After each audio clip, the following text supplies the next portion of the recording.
한밤중 동남아시아의 바다는 숨을 죽인 듯 고요했습니다.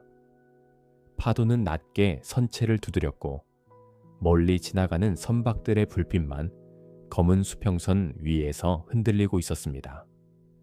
그날 밤도 수많은 배들은 평소처럼 각자의 항로를 따라 움직이고 있었습니다. 상선, 어선, 군용 선박, 화물을 가득 실은 낡은 화물선들. 누군가는 조타실에서 항로를 확인하고 있었고 누군가는 교대 시간을 기다리고 있었으며 누군가는 좁은 선실 안에서 잠을 청하고 있었을 것입니다. 모든 것은 평범해야 했습니다. 적어도 몇 분 전까지는 그랬습니다. 하지만 그날 밤 몇몇 선박의 무전실에서 동시에 이상한 신호가 포착됩니다. 처음엔 음성이 아니었습니다. 짧은 점, 길게 이어지는 선, 끊겼다가 다시 반복되는 구조 신호, 모스부호였습니다. SOS, 잠시 멈춤, 다시 SOSS, 그리고 또 끊김. 무전사들은 즉시 긴장합니다. 바다 위에서 구조 신호는 단순한 장난이 아닙니다. 누군가가 죽음 가까이에 있다는 뜻입니다. 하지만 이 신호는 이상했습니다. 너무 불규칙했습니다. 숙련된 무전사가 침착하게 보내는 구조 요청이 아니었습니다. 마치 누군가가 떨리는 손으로 뒤를 돌아보며 정신을 잃어가며 필사적으로 전신기를 두드리고 있는 것 같았습니다. 점 하나가 늦었고 선 하나가 흔들렸으며 신호는 자꾸 끊겼습니다. 보내는 사람에게 시간이 없다는 뜻이었습니다. 그리고 얼마 지나지 않아 모스 부호는 완전히 멈춥니다. 무전실엔 정적이 흐릅니다. 사람들은 서로를 바라봅니다. 무슨 일이 벌어진 걸까? 조난인가? 화재인가? 해적 습격인가? 하지만 진짜 공포는 그 다음부터 시작됩니다. 잠시 뒤, 이번엔 음성 신호가 들어옵니다. 잡음 사이로 들려온 남자의 목소리. 숨은 거칠었고 말은 떨렸으며 목소리엔 공포가 그대로 묻어 있었습니다. 그리고 그는 말합니다. 선장 포함 전원이 죽었다. 무전실 안 공기가 얼어붙습니다. 잠시 후 그는 다시 말합니다. 항해실과 선교에 누워있다. 아마 모두 죽었다. 그건 구조 요청이 아니었습니다. 이미 벌어진 참사의 보고였습니다. 그리고 몇 초 뒤 더 낮고 약한 목소리가 마지막으로 들려옵니다. 나도 죽는다. 신호는 끊겼습니다. 다시는 연결되지 않았습니다. 구조선이 현장에 도착했을 때 배는 아직 바다 위에 떠 있었습니다. 멀쩡한 모습으로. 하지만 배 안의 사람들은 모두 죽어 있었습니다. 상처 없이, 피도 없이, 단지 얼굴엔 극도의 공포만 남긴 채. 그리고 얼마 지나지 않아 그 배는 폭발했고 바다 아래로 사라졌습니다. 그 배의 이름은 오우랑 메단호. 그리고 이 사건은 지금도 설명되지 않았습니다.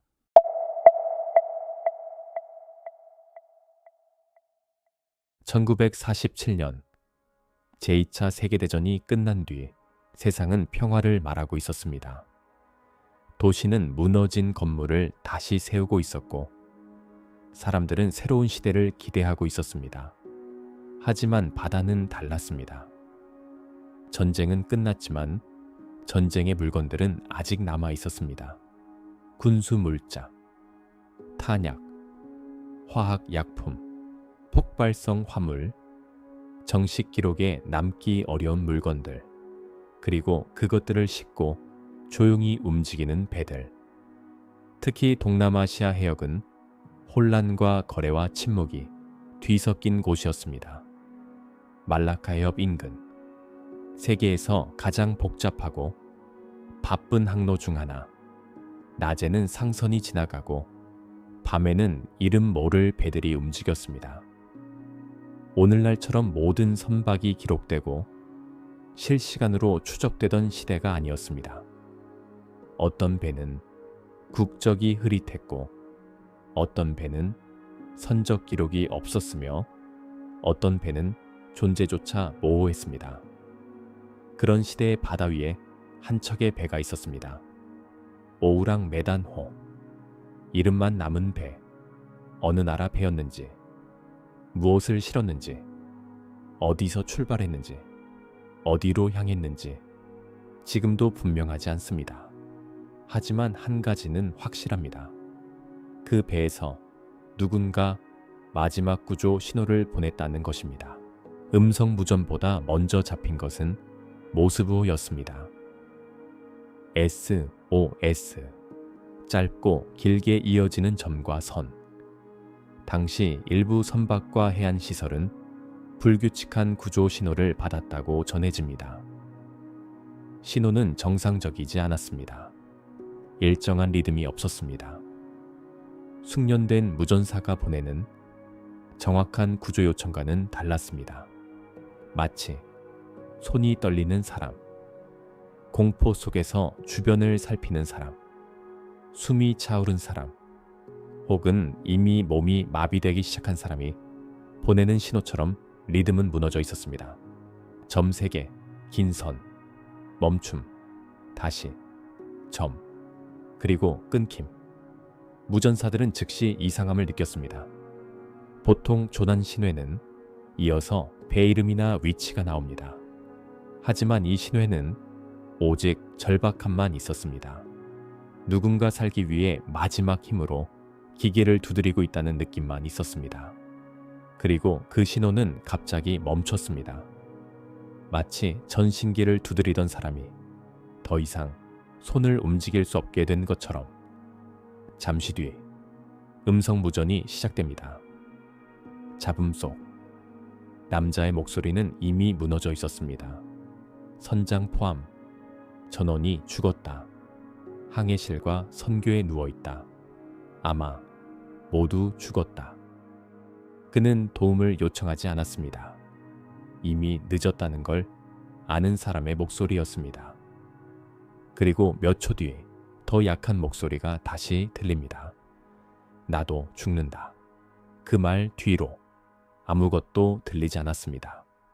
오우랑 메단호는 기록이 이상할 만큼 희미합니다.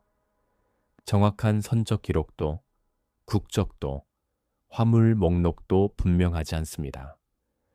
그래서 사람들은 말합니다. 이 배는 처음부터 정상적인 배가 아니었을 수도 있다고. 숨겨야 할 물건을 싣고 움직이는 배. 누군가 들켜서는 안 되는 화물을 옮기던 배. 전쟁 직후의 혼란은 그런 그림자 거래를 만들기에 충분한 시대였습니다. 그렇기에 이 배의 마지막 무전은 더욱 기묘하게 들립니다. 정체가 불분명한 배, 기록이 희미한 배, 그리고 그 안에서 전원이 죽었다는 구조 신호를 받은 배들 중 가장 가까이에 있던 미국 상선 한 척이 방향을 틉니다. 그 배의 이름은 실버 스타호. 실버 스타호 승무원들은 즉시 항로를 변경합니다. 누군가 아직 살아 있을 수도 있었습니다. 누군가는 도움이 필요했을 수도 있었습니다. 그들은 무전으로 여러 차례 호출합니다. 오우랑 메단호, 응답하라. 대답은 없습니다. 잠시 후 다시 호출합니다. 오우랑 메단호, 현재 상태를 보고하라. 역시 아무 대답도 없습니다.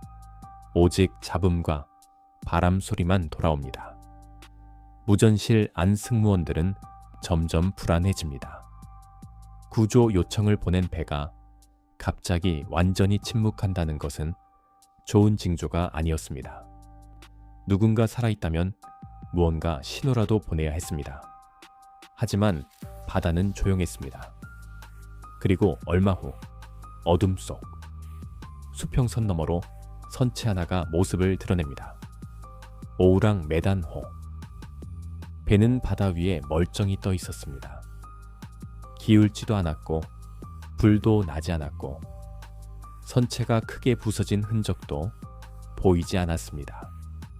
멀리서 보면 그냥 항해를 멈춘 화물선 같았습니다. 하지만 가까워질수록 이상함은 선명해졌습니다. 너무 조용했습니다. 갑판 위에 사람 그림자가 없었습니다. 움직임도 없었습니다. 누군가 손을 흔들지도 않았습니다. 누군가 뛰어나와 구조를 요청하지도 않았습니다. 살아있는 배처럼 떠 있었지만 죽은 배처럼 고요했습니다. 실버 스타호 구조대는 조심스럽게 오우랑 메단호 옆으로 접근합니다.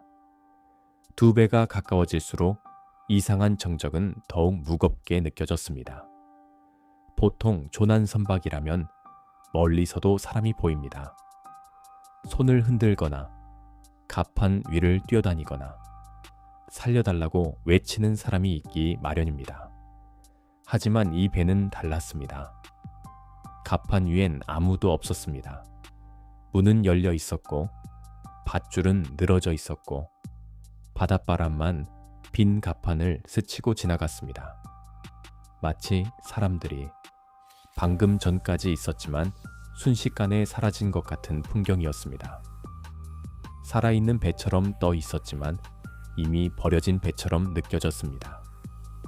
구조대는 갈고리를 걸고 밧줄을 고정한 뒤 조심스럽게 올라탑니다. 갑판에 발을 디딘 순간 누군가는 공기가 이상하다고 느꼈다고 전해집니다. 썩은 냄새도 아니고 기름 냄새도 아니고 설명하기 어려운 무거운 공기. 숨을 들이쉴수록 가슴 한쪽이 답답해지는 느낌. 그들은 서로를 바라보며 천천히 안쪽으로 향합니다. 그리고 외칩니다. 누구 없나?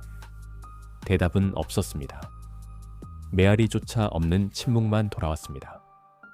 그 침묵은 오히려 비명보다 더 불길했습니다.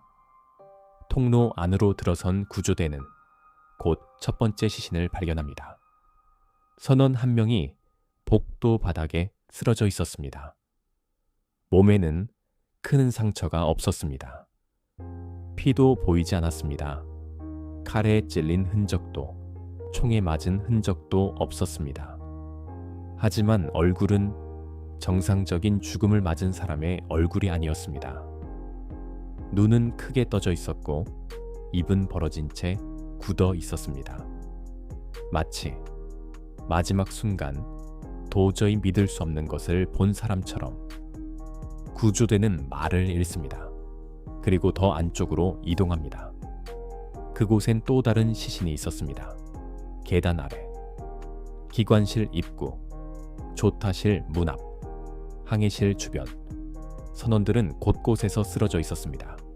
마치 각자의 자리에서 갑자기 시간이 멈춘 것처럼. 누군가는 도망치려 몸을 틀고 있었고 누군가는 두 팔을 앞으로 뻗은 채 굳어 있었습니다. 어떤 이는 손가락으로 허공 어딘가를 가리키고 있었다고 전해집니다. 그가 가리킨 곳에는 아무것도 없었습니다. 하지만 그의 얼굴은 분명 무언가를 보고 있었습니다. 가장 기묘한 장면은 갑판 쪽에서 발견된 시신들이었습니다.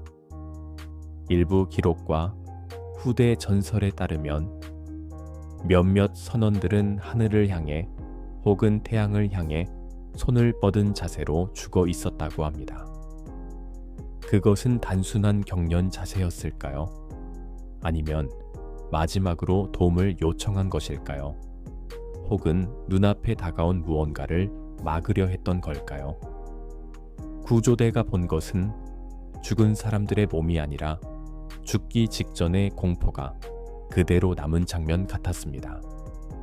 어떤 시신은 무릎을 굽힌 채 뒤로 젖혀져 있었고 어떤 시신은 손을 움켜쥔 채 굳어 있었습니다.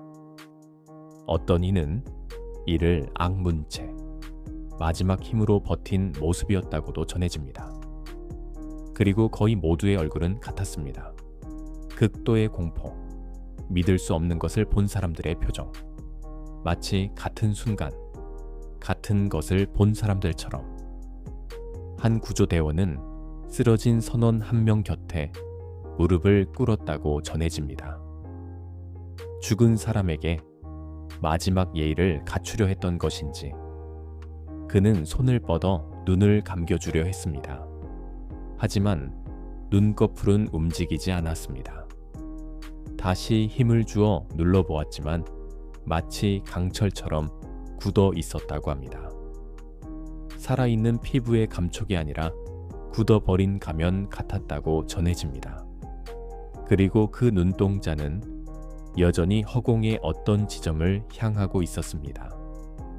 마치 죽은 뒤에도 마지막으로 본 그것을 놓치지 못한 사람처럼. 그 구조대원은 손을 거둡니다. 그리고 아무 말도 하지 못했습니다. 배 안의 공기는 점점 더 무거워졌습니다. 구조대는 배 전체를 확인합니다. 선실, 식당, 무전실, 창고, 기관실 주변. 하지만 어디에도 생존자는 없었습니다. 단 한 명도. 누군가 숨어있는 흔적도 없었습니다. 도움을 요청하는 소리도 없었습니다. 배 안은 이미 모든 시간이 멈춰버린 공간 같았습니다. 일부 전설에 따르면 배에 있던 개조차 죽어 있었다고 합니다. 그 개 역시 이를 드러낸 채 몸이 굳은 상태였다고 전해집니다. 사람도, 동물도 모두 같은 배 안에서 같은 결말을 맞았다는 뜻입니다. 구조대는 이해할 수 없었습니다. 싸움 흔적은 거의 없었습니다. 강도나 반란처럼 보이지 않았습니다. 전염병이라기엔 너무 갑작스러웠습니다. 도대체 이 배 안에서 무슨 일이 벌어진 것일까요? 실버스타우 선장은 판단합니다. 배는 아직 떠 있었습니다. 선체도 심하게 파손되지 않았습니다. 이대로 버려둘 수는 없었습니다. 무엇보다 이 사건의 진실은 아직 배 안에 남아 있었습니다. 화물칸, 항해 기록, 무전 장비, 그리고 시신들. 모든 단서는 이 배 안에 있었습니다. 실버스타우 승무원들은 오우랑 메다노를 견인하기로 결정합니다. 굵은 견인, 밧줄이 준비됩니다. 갈고리가 선체에 걸리고 두 배는 연결됩니다. 바다 위의 죽은 배를 살아있는 배가 끌고 가려는 순간이었습니다. 조금 전까지 정적뿐이던 바다 위에 처음으로 희망 같은 움직임이 생긴 순간이었습니다. 하지만 바로 그때 누군가 아래를 향해 소리칩니다. 연기다. 승무원들의 시선이 향한 곳은 배 중앙 아래쪽 화물칸 방향이었습니다. 일부 기록에 따르면 네 번째 화물칸. 그곳에서 옅은 연기가 피어오르고 있었습니다. 처음엔 가늘었습니다. 하지만 곧 더 짙어졌습니다. 선체 아래 금속판이 이상하게 뜨거워지고 있다는 말도 나왔습니다. 누군가는 타는 냄새를 맡았고 누군가는 안쪽에서 낮은 금소금이 들렸다고 말했습니다. 텅 빈 배 안 어딘가에서 무언가가 깨어나는 듯한 소리였습니다. 승무원들의 표정이 바뀝니다. 이건 단순한 연기가 아니었습니다. 배 안 어딘가에서 무언가가 반응하고 있다는 뜻이었습니다. 화물일 수도 있고 가스일 수도 있고 폭발 직전의 열기일 수도 있었습니다. 실버스타호 선장은 즉시 명령합니다. 전원 철수. 구조대는 급히 오우랑 메단회에서 빠져나옵니다. 조금 전까지 시신을 살피던 사람들, 기록을 찾던 사람들, 화물칸을 확인하던 사람들 모두 갑판으로 뛰어나옵니다. 영인은 더 짙어졌습니다. 네 번째 화물칸 주변에서 열기가 치솟고 있었습니다. 마지막 승무원이 실버스타우로 뛰어오르자 또 다른 명령이 떨어집니다. 조금만 늦었다면 그들 역시 배와 함께 사라졌을지도 모릅니다. 밧줄을 끊어라. 도끼가 내려쳐지고 칼이 밧줄을 가릅니다. 굵은 견인 줄이 끊어지는 순간 오우랑 메단호 내부에서 둔탁한 폭음이 울립니다. 그리고 곧 거대한 폭발이 밤바다를 뒤흔듭니다. 불길이 선체를 타고 솟구칩니다. 검은 연기가 하늘로 치솟습니다. 조금 전까지 침묵하던 유령선은 순식간에 화염 속 괴물처럼 변했습니다. 폭발은 단 한 번으로 끝나지 않았다고 전해집니다. 첫 번째 충격음 뒤로 선체 내부에서 연속적인 파열음이 들렸다는 증언도 있습니다. 무언가가 안에서 터지고 있었습니다. 화물칸일 수도 있었고 증기 라인일 수도 있었고 이미 반응을 시작한 위험 물질이었을 수도 있습니다. 불길은 빠르게 선체를 삼켰습니다. 갑판 위를 타고 번졌고 창문 안쪽에서 붉은 빛이 새어나왔습니다. 조금 전까지 조용히 떠있던 배는 이제 거대한 횃불처럼 밤바다 위에 서 있었습니다. 실버스타우 승무원들은 안전거리를 유지한 채 그 광경을 지켜볼 수밖에 없었습니다. 누구도 다시 접근할 수 없었습니다. 배 안에는 아직 시신들이 남아 있었고 사건의 단서도 그대로 있었지만 이제 그 모든 것은 불길 속에 갇혀 있었습니다.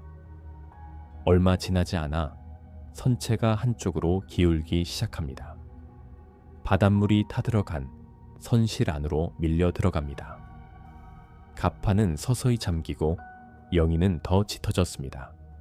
그리고 마침내 오우랑 메다노는 천천히 완전히 검은 바다 아래로 사라졌습니다.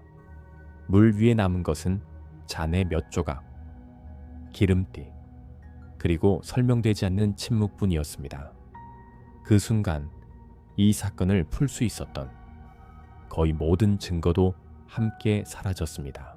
시간이 흐르며 많은 사람들은 가장 현실적인 답을 찾으려 했습니다. 가장 널리 알려진 가설은 독성화학 물질 누출입니다. 전쟁 직후의 혼란한 시대, 위험 물질이 비공식적으로 이동하던 시기, 정식 기록에 남기 어려운 화물이 조용히 바다를 건너고 있었을 가능성은 충분했습니다. 시한화물, 질산류, 폭발성 화합물, 혹은 군사용 화학 물질. 만약 화물칸 어딘가에서 이런 물질이 새어나왔다면 선원들은 짧은 시간 안에 큰 혼란에 빠질 수 있습니다. 숨이 막히고 눈과 목이 타들어가고 폐가 손상되고 정신은 급격히 흐려집니다. 누군가는 도망치려 했을 것이고 누군가는 문을 향했을 것이며 누군가는 손을 뻗었을 것입니다. 그리고 이후 열기나 스파크가 발생했다면 폭발 역시 설명됩니다. 가장 현실적인 설명입니다. 하지만 한 가지가 남습니다. 왜 모두의 얼굴에는 같은 공포가 남아 있었을까요? 또 다른 설명은 일산화탄소 중독입니다. 눈에 보이지 않고 냄새도 없는 가스, 기관실 결함이나 환기 문제로 배 안에 퍼졌다면 설명은 가능합니다. 두통, 혼란, 환각, 의식 상실. 하지만 이 역시 완벽하지 않습니다. 왜? 어떤 시신은 허공을 가리켰을까요? 왜? 어떤 시신은 하늘을 향해 손을 뻗었을까요? 왜 마지막 남자는 자신의 죽음을 확신하듯 말했을까요? 나도 죽는다. 그는 단순히 아픈 사람이 아니라 무언가가 다가오고 있다고 느낀 사람처럼 들립니다. 또 다른 사람들은 말합니다. 이 배는 처음부터 공식적으로 존재해서는 안 되는 배였다고. 정확한 선적 기록이 부족하고 국적도 분명하지 않으며 화물 내용도 남아있지 않습니다. 숨겨야 할 물건을 실은 배, 누군가 들켜서는 안 되는 화물을 옮기던 배. 전쟁 직후의 혼란은 그런 그림자 거래를 만들기에 충분한 시대였습니다. 그래서 기록은 희미하고 이야기만 남았는지도 모릅니다. 일부 연구자들은 오우랑 메단호 사건 자체가 전설일 수 있다고 말합니다. 정확한 선박 등록 자료가 불분명합니다. 당시 공식 사고 보고서도 선명하지 않습니다. 사건은 후대 기사와 잡지에서 반복되며 널리 퍼졌습니다. 즉, 실제 작은 사건이 과장되었거나 여러 바다 괴담이 합쳐져 하나의 전설이 되었을 가능성입니다. 하지만 반대로 생각하면 이상합니다. 왜 하필 이렇게 구체적일까요? 모스부호 구조 신호, 선장 포함, 전원이 죽었다. 실버스타워, 네 번째 화물칸의 연기, 폭발과 침몰. 허구라고 보기엔 너무 생생한 장면들이 남아 있습니다. 그래서 이 사건은 지금도 실화와 전설 사이 어딘가에 떠 있습니다. 이 이야기에서 가장 무서운 사람은 죽은 선원들이 아닙니다. 마지막 무전을 보낸 남자입니다. 그는 잠시 동안 살아 있었습니다. 죽은 동료들 사이에서, 대답 없는 배 안에서, 바다 한가운데 완전히 고립된 채 그는 선장이 쓰러진 것을 봤을 것입니다. 항해실이 조용해진 것을 봤을 것입니다. 선교의 사람들이 움직이지 않는 것을 봤을 것입니다. 그리고 자신 차례가 오고 있다는 것도 느꼈을 것입니다. 그는 무정이를 붙잡습니다. 그리고 마지막으로 세상에 알립니다. 선장 포함, 전원이 죽었다. 나도 죽는다. 그는 왜 그렇게 확신했을까요? 몸이 굳어가고 있었을까요? 숨이 막히고 있었을까요? 시야가 흐려지고 있었을까요?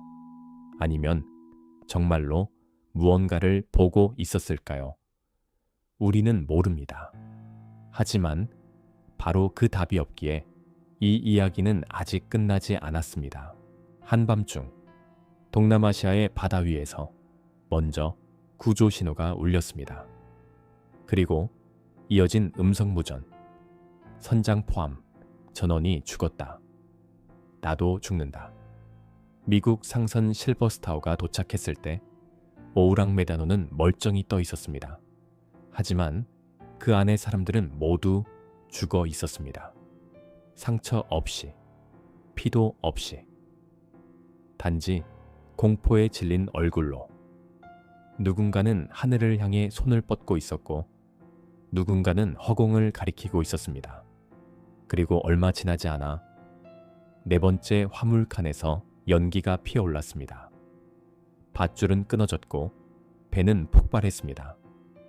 오우랑 메다노는 진실과 함께 바다 아래로 가라앉았습니다. 독가스였을까요? 밀수화물이었을까요?